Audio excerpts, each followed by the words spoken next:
Grabaciones del nombrado gigante de las montañas es justo la breve grabación registrada por un joven canadiense, quien logró evidenciar un acercamiento hacia el rostro de lo que para él se trataba de Pie Grande, justo en la Columbia Británica, la provincia más occidental de Canadá. The Sasquatch you see was in the shadow of this tree root and barely visible to the naked eye.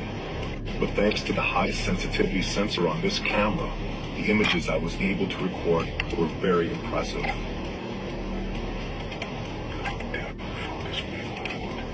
This Sasquatch is looking down at me, likely shocked by this odd behavior I'm exhibiting.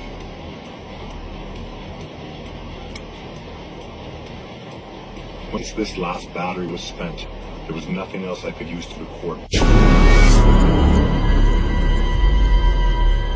¿Realmente se tratará del rostro de la gigantesca y legendaria criatura?